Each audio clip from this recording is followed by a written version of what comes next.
Welcome to the Grow My Cleaning Company podcast with your host, Mike Campion. If you are passionate about the cleaning industry, you are in the right place.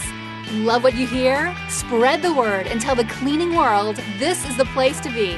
Want more? Check out www.growmycleaningcompany.com for free online video trainings, free ebook downloads, free blog posts, and of course, all the podcast episodes. Everything you need to grow your cleaning company is at www.growmycleaningcompany.com. And now, on with the show. Welcome to the Grow My Cleaning Company podcast, the place for everything you need to grow your cleaning company. If you love the show, and of course you do, be a pal, tell a friend, because who are we kidding? You've got nowhere else to be. Today, we are chatting with Jolene from Clean For You from good old Wichita, Kansas. Clean For You started in 2011, currently has 5 employees, and does both commercial and residential work. If you want to reach out to Jolene and her team, you can get a hold of them at www.clean4u Wichita. Clean4u Wichita.com. Jolene, say hello to Cleaning Nation. Hello, Cleaning Nation. So glad to have you on. I got to tell everybody, I have actually did a strategy session with Jolene and was so enamored with her charm, wit, and personality, I decided to introduce her to the rest of you. Thank you. So that said, I kind of gave you a little bit of an intro, but I'd love to hear you tell Cleaning Nation what's shaking with you and what you want them to know about you and your company before we start the coaching. Sure. Well, I can kind of give you a little bit of my background. I started cleaning houses in high school, actually, and did that part-time through college until I got married to my husband and decided that we wanted to make it a business. My husband was, let me back up a minute. He was an area manager for a large janitorial company. And so he had a ton of background in janitorial, and I had it in houses. So in 2011, we decided that we wanted to start our own company, and they've been going pretty strong ever since. That is trying to anyway. That is all. And I've heard a nasty rumor. I think you've got some kids, correct? I do. Yes, I should probably mention them. I have 2 kids. I have a 13-year-old boy and a 9-year-old girl, as well as 2 bulldogs and a cat. Wow. So you've got not only do you have a house full, but you do a lot of cleaning personally and professionally, I'm guessing. Yes. Oh, yeah. Yeah, that's just too many heartbeats in one living space, especially when 3 of them aren't trained to pee and poop where they're supposed to. Yeah, so right. All right, cool. Anything else you want to share about yourself, your company, before we jump in and do a little bit of coaching? Nope, I think that's about it. All right, you're making my life super easy. We'll leave a little bit more time to coach. What thing can I help you with today? Well, my question, as I was working on this today, is at what point do you recommend getting a bookkeeper or an accountant? Now, I got an accountant years ago when we first started, and for the last couple of years, I've been swearing that I'm going to hire a bookkeeper to come in and do my payroll and taxes and all that. As you know, with janitorial, there's highs and lows, and I just, as of yet, haven't felt that we are ready to hire a bookkeeper. But after, doing taxes and whatnot, it can be frustrating and tiring. And I'm questioning, would it be more beneficial at this point to hire a bookkeeper? And in your opinion, what do you think? Fantastic question. I like that because a lot of times we talk about good stuff like how to get customers and how to get the good employees. Mm-hmm. And that's all super important. But I've always talked to people that basically in any business you have, janitorial otherwise, you got to sell something, whether it's a product or service. You got to figure a way to get clients, which we talk about a lot. Mm-hmm. You got to produce it, which is, whatever your product is, you got to deliver it. Whatever your service is, you got to provide it. In the janitorial space, it's mostly services that we've got to provide. And we talk a lot about how to do that because there's a lot of headache that goes into it. But the third component, which is just as big, is accounting for everything, tracking all that stuff. And we talk almost none about that. And it's super important. So we spend far less time than it merits. So thank you for bringing that up. I wish I could say I was a genius and prompted Jolene to ask about that, but that's really what you had on your mind. Yes, it is. All right, perfect. So congrats on that. So let's dive in. First of all, there's a couple different things that you want those people for. And I think it's really clear. It's really important that we clarify what the role of each person should be, so you know why you hire them first, and then it'll make the when to hire them a little easier. Okay. So the way I see it, from that space, there's three things that need to happen. One, you need to track the information, which is mostly a bookkeeper type task. You need to know how much money came in, where it came from, when it came in, and how much money went out and where it went and why it went there. And well, not why it went there, but where it went, when it went out, and then how much. So that's really just tracking. And that would be a bookkeeper's duty. The second piece is the taxes. And that would be a CPA's duty. A certified public accountant, I believe you have to be a CPA to legally file taxes unless you're doing it yourself, which I would not recommend. That's a great way to save, $500 and spend $5,000. So no, I would absolutely not recommend doing your own taxes. I think that's crazy talk. You mean year end, not quarterly or, okay. Yes. And roll back. Yeah, and I would always defer to my accountant when it came to the quarterly estimated payments as well, just because I don't want to screw that up. So the first part is tracking, which is how much went in and from how much went in, how much went out, when did it come in, when did it go out, who did it come from, and where did it go to. The second is taxes, which is literally just what's the least amount I can legally pay. Legally being huge, and that's a whole different subject. But when it goes to an accountant, for me personally, I'm not saying you should do this, on a 1 to 10 scale, 1 meaning they take no risks, you get no deductions, and you pay way too much. 10 meaning you're going to go to prison for sure. I look for a 6 or 7. I don't want somebody that just files a return and doesn't look for creative yet legal and ethical and moral ways. Do not lie, cheat, or steal on your taxes. But there are definitely legal, I don't say loopholes because that's not the right word, but legal benefits, discounts, options open to you that if you have a good bookkeeper that shows you how to set up your company properly, run your company properly, you can save money on taxes. So definitely. Yep. Yeah. And that's where a CPA, you might, I've spent 10, 15 grand a year on CPAs, depending on what kind of financial situation I was in that year. You guys shouldn't run into that much, but if you spend $1,000 or a couple $1,000 on a CPA, depending on how complex your situation is, you can make that back 5 and 10-fold. And especially you want someone to stand behind you if and when you get audited, and you did it yourself, you're screwed. So the first part is tracking. Second part is taxes. The third part is the key that nobody really focuses on, but in my humble opinion, it is the most important, which is the reporting and the dissection of those numbers. So the problem is neither a bookkeeper typically or a CPA are going to be able to do that for you, or certainly not properly. So the problem is you can't run your business without good numbers, and that's where the tracking comes in. So that's first and foremost. The next part is you obviously have to pay taxes. Let's assume that's handled, because that's not something that, all you're really trying to do is mitigate a loss at that point. You have to pay taxes. They're due.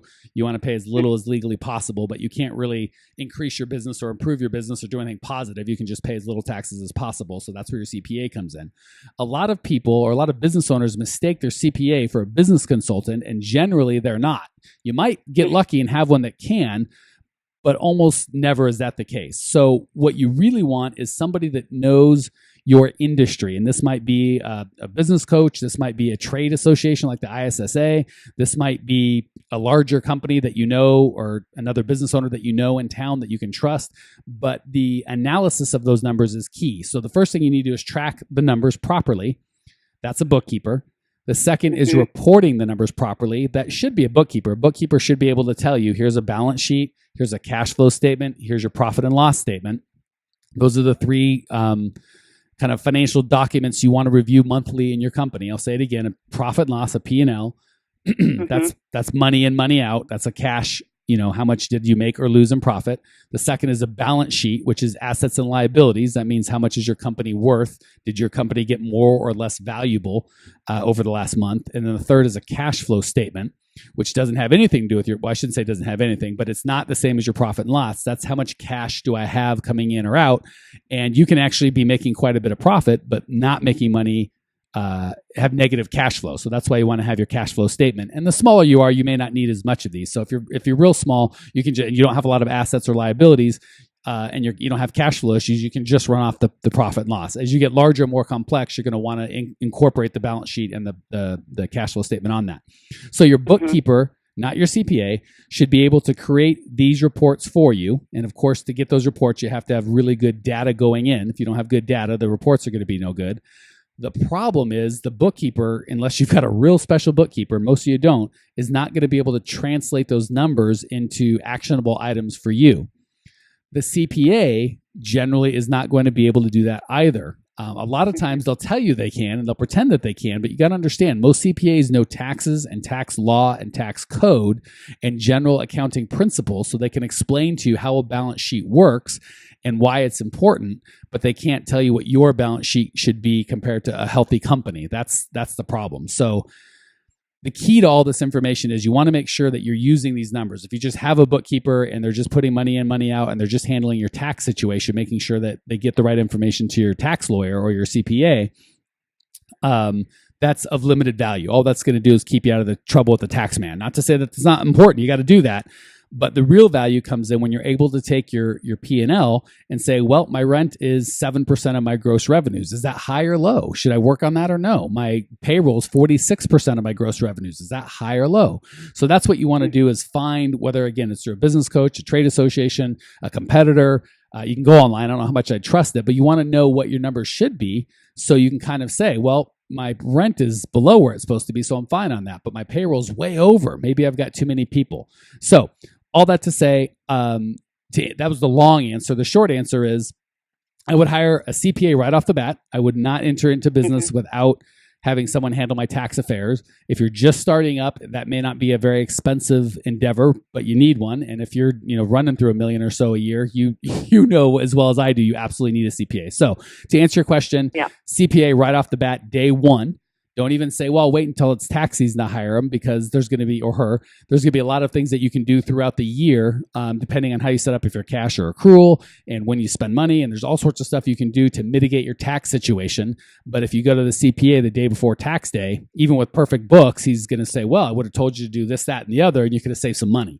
So the day you collect your first dollar, hire a CPA. As far as a bookkeeper, and this is more of a personal preference, for a cleaning company, I really would prefer people don't hire bookkeepers early on. There's a couple of reasons for that. First, they want to delegate a lot of that stuff and they get out of touch with the numbers. So if you're not generating that report and you're not watching every penny going out, a bookkeeper is going to get a bill and maybe just pay it. And maybe you look at it and go, hey, if we'd have paid that earlier, we could have got a discount on it. Or we don't even know that. Or they're billing us for 10 gallons of stripper, but we only bought 5, or whatever the case may be. So I like you as the business owner, certainly through, I don't know, it depends on how well you have your book set up, but certainly through $200,000, $300,000, $400,000 to be doing that yourself. Not because I want you doing $20 an hour work. I want you to do as little of that as possible. But the going through the data and understanding it and trying to figure out what it means to your company, that's $100,000 an hour work. So that's what you need to be doing. So I would really put off hiring a bookkeeper as long as you can. Once you get to be, and it really depends on what kind of business you have, right? If you're a commercial cleaning company and you're doing $250,000 a year, but you've only got 10 contracts and, whatever that might be, 20 employees, you may not need a bookkeeper. But if you're a residential, you do a bunch of maid service and you've got 300 contracts a month to do that, you might need a bookkeeper. So all that to say, bookkeepers really just are for payables and receivables. So if you're doing your receivables right, collecting money properly, at the first of the month, and you've got a system and a process, you don't really need a bookkeeper for that. If you've got that out of line, you're going to have to hire somebody. And then to pay bills. And the same thing, if you've got a system for paying bills, you might only have 20 or 30 bills a month to pay. And if you just pay bills once a month, just like you receive money once a month, you can really put off a bookkeeper till $500,000-$600,000 in revenue. So I guess the short answer would be hire a CPA right away. Create good systems so you don't have a lot of bookkeeping work, and try and hold that bookkeeping to yourself as long as possible, because as soon as you turn it over, you're not going to be in touch with the numbers. There's a chance that you're going to get stolen from, and the bookkeeper is never going to pay bills as aggressively as you are in terms of, is this a legitimate bill or not? So you asked the 30-second question. I gave you a 300-minute answer. Questions, comments, thoughts? Well, when your third point was one that, that really answered it for me, because I was kind of wanting or thinking that a bookkeeper would be the one to tell me, how, not necessarily how to use my money, but, am I paying too much for employees or whatnot? But when you said, someone in the industry as a business coach and that is the biggest thing. Even with my accountant, loved them, but I knew that they didn't understand my industry. So even when they said they could do some of this, I just was like, yeah. But now saying about a coach, that is brilliant. I mean, I went out and thought, or somebody who at least knows the industry who could do that. Yeah, and the quick and easy kind of litmus test in terms of is this, because the problem is people aren't honest with themselves or often you. So you ask your CPA, hey, can you help me with this? They're billing you $150 an hour, whatever they're charging you. Their answer generally is going to be, heck yeah, I can help you with that. This is numbers. All I do is numbers. Yeah. But that doesn't mean they can. Exactly. Yeah. So now you're wasting money having them do something they really don't know, and you're getting bad advice. So the quick litmus test for me, which sounds simple, but I like simple, is what are my goals and have you achieved those goals? So if I want $1 million cleaning company or $1 million company of any sort, and I want to be making $200,000 a year, I'm going to ask my bookkeeper, have you run a $2 million company that created $200,000 a year, ideally in the cleaning business? If their answer is no, that doesn't mean they have no value, but I'm going to be very cautious as to what I listen to. If their answer is yes, well, shoot, now I'll listen to everything you got. I'll just knock off what you did. So that's the easy way for me to do it, is have you accomplished what I want? If the answer is no, I don't care if you've got your CPA's license. That just means you know how to do taxes really well. It doesn't necessarily mean you know how to run a business. Okay. Yeah, that makes a ton of sense. Yeah, and I'm glad you asked that, because I get a lot of people, and it's frustrating. I like to be able to say this generally because I don't like calling people out individually. But I do get a lot of coaching clients that are like, oh, no, it's fine. My CPA handles that. And I want to just choke them because I'm like, no, your CPA cannot have, this is the lifeblood of your business. Like, what do you mean the CPA handles that? Handles that is, are you making money or not? Like, and I'll say, what's your labor cost? What's your turnover rate? What's your year over year? Where were you at this year in gross versus last year? I don't know. My accountant handles that. Your accountant can't handle any of that. That's a business owner's job. So they'll go back to repairing a vacuum cleaner for, that they could pay someone $15 an hour. That's far better at them at repairing vacuum cleaners. But in terms of, hey, how's your business run and what decisions do you need to be making as the leader that's casting the vision and that's, running the joint? Oh, no, the accountant's doing that. That's crazy talk. So I'm glad that you asked that, because people, go ahead. No, that just totally freed me, because that's exactly how I felt was, and I struggled with, is this being too controlling as a business owner? But I never felt like, or I've always felt that even if I were to give it to a bookkeeper at some point, I would always want to know how my business is doing and always want to see what's coming in and out. So just, for you saying that is our job, it just gave me a lot of clarification on that. Cool. Well, I'm glad it could help. And the last encouragement I'll give is, please don't hear me saying you should be spending 20 hours a month on bookkeeping. That's crazy. You should set up systems in your business to allow you to spend 5 or 10 hours a month on bookkeeping, and then another 5 hours on analyzing that data and making decisions for your business based on the numbers. So just because your numbers or your business is sloppy and it takes you 50 hours to do your own bookkeeping, that doesn't mean I'm saying you should spend that time doing that. It means I'm saying get systems so your bookkeeping is tight. So it really should not be taking you more than 10 to 20 hours a month to do your bookkeeping. If it's taking you more than that, it's probably time to get your bookkeeping systems tightened up. And if your bookkeeping systems are tight, then that's the time you might actually need to hire a bookkeeper. Okay. And even then, create a system. Go ahead. I was going to say, learning how to get your bookkeeping systems tight is probably for another coaching call. Yeah, that would be. Yeah, that's that. If I could cover that in 10 minutes, I'd be a hell of a lot smarter than I am now, and I'm not. So, all right, fantastic. If you have no further questions, we will go to the lightning round. I'm going to ask you 3 quick questions. You are going to give 3 amazing answers. Question 1: what's the best piece of advice you've ever received? Oh man, best piece of advice probably. Is to surround myself with people smarter than myself, and not just that, but people who believe in me and lift me higher.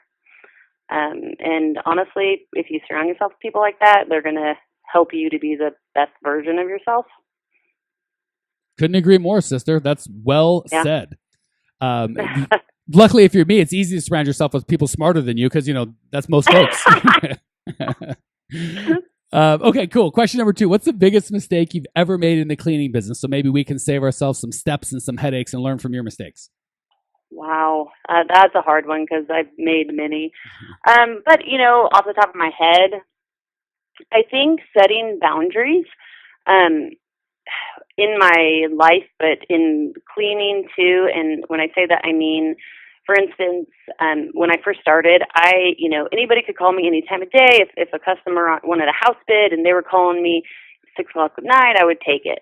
And I learned over the years to set boundaries and have a message on our phone, unless it's an employee or a current customer who it's an emergency. I mean, at 5 o'clock, my phone goes to voicemail. I don't check my email. My employees know they can always call me for emergencies, but that's family time. And that's my time. And it helped me so much to not get completely burnt out. That is such good feedback. Thank you for sharing that. And I got to say, Sure. if you don't respect your time, your employees and your customers never will. If you respect your time, you'll find your customers do. So it's funny. You think they're going to have less respect for you when you kind of set boundaries. And in reality, they actually have more. Exactly. Great. Thank you for sharing that. Last one. What is the number one most actionable item owners of cleaning companies can put into practice today before their head hits the pillow to most drastically improve their lives and or their business? Honestly, and it kind of goes back to what I was just talking about, is to look at your business and maybe where you don't have boundaries and to set them. It might be, that you need to tell your employees and be very clear with them when they can handle certain things, because employees will try and cross any boundary you set. When I first did that with my employees and was very clear, it was amazing how much more they were able to do on their own, and they knew at what point they could always call me. So really, I think it's a huge thing. I think a cleaning company, as an owner, you need to set your boundaries and kind of talked about it earlier, but it's a huge action step. I believe would be very beneficial for anybody. Wise words from a wise woman. Jolene, thank you so much for joining us. Thank you for sharing your passion and your desire to grow. I appreciate you. Cleaning Nation appreciate you. If you want to check out Jolene's show notes page and discover everything you're going to need to grow your cleaning company, go to www.growmycleaningcompany.com. You can leave your questions, your comments, your rude remarks. I will see you there. Congratulations! You are now 16% smarter. Still can't get enough cleaning goodness? Go to www.growmycleaningcompany.com for more of the good stuff. Ever want to be rich and famous? Owners of cleaning companies, as well as industry experts, can apply to be featured on the show by emailing our producer Natalie at support@growmycleaningcompany.com. Until then, don't miss out on all the latest cleaning industry lovin' at www.growmycleaningcompany.com. Check it out now.